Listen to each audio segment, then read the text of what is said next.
We are rolling. Good morning. Welcome back to the conversation. This is pointing out the obvious. This is our news and politics webcast, our daily take on what's buzzing today. I'm your host, Patrick Russell, and over there is my very opinionated producer, Veronica. Together, we're here to quip and quiver through today's headlines, searching for the real, no matter how deep in the swamp we need to go.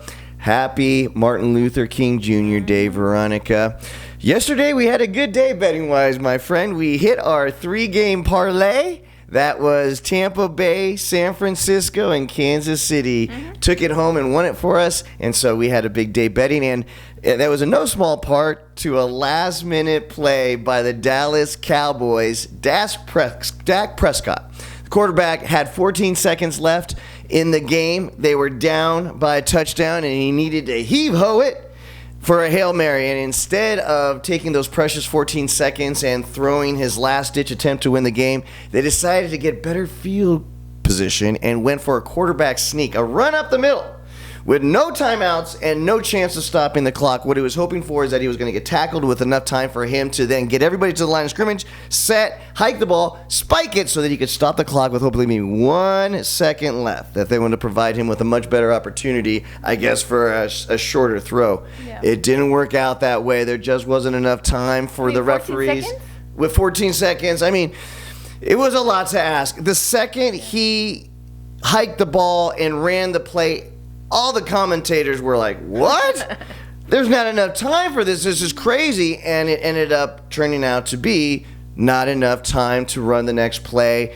Dallas ended losing the game. San Francisco 49ers winning, which was of great help to our parlay. So I'm happy there. However, afterwards, as the referees were leaving the stadium, of course, the Dallas Cowboy home fans were very upset by the call by the end of the game, then started throwing bottles and trash and other items onto the field in the hopes of pegging one of the referees that were running off the field. And if that wasn't bad enough, Dak Prescott, the superstar quarterback of the Dallas Cowboys, the quarterback that didn't run in a audible and check out of what was really a bad play, he decided to stand up for the fans. And essentially, he didn't write it off as bad behavior. In fact, he supported him as if he understood where the fans were coming from and understood the vandalism and the hooliganism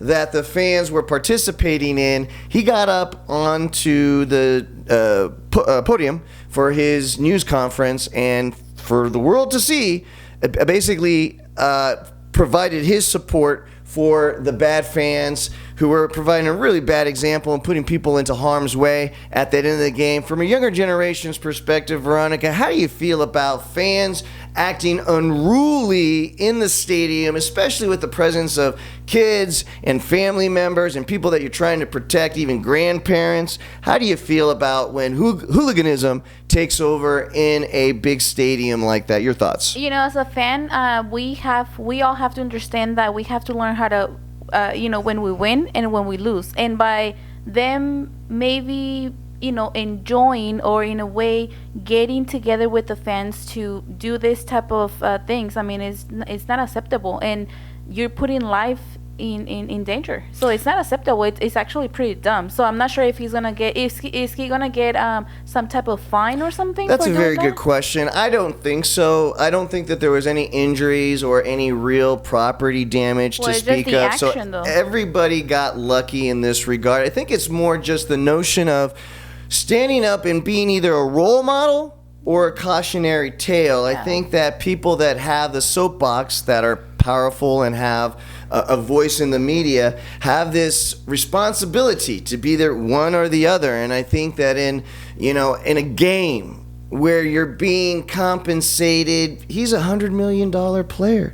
This man has no worries in this crazy thing called life. So his responsibility, which he's taken seriously in most regards, the reason why I think this is a blowback for this guy is because Dak Prescott has actually built up a reputation of being a real big community guy, a real big, strong, positive influence in the neighborhood, outreach programs. Well, and so not he this does time. put his efforts into being a role model. This was when, and classic case of a brain fart, in my estimation, where he let his emotions get the better of him. And I think that what he should do is apologize to the referees and the officials, go out in public and pedal on those statements where he supports breaking the law, showing a violent, emotional response to a game not going your way. I think, Dak, that's the most responsible thing that you can do, and I think it's the right thing to do. Your final note. I think a lot of people are going to think about twice in going to a game, especially if they know that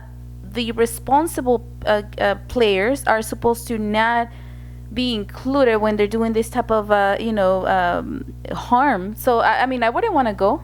Absolutely, guys. I mean, it's everybody's responsibility to make the stadium experience a fun and family safe one, guys. Guys, there's no right answer, there's no wrong answers, but there definitely is your opinion. Please don't just subscribe to this channel, even though we will be doing this back and forth on a daily basis, but lend your voice to the show. It'll make it a whole lot more fun. Guys, remember, it doesn't matter if you lean to the right, it doesn't matter if you lean to the left, as long as you're treating the person in front of you kindly, you just made the world a better place. Happy MLK Jr. Day, everybody.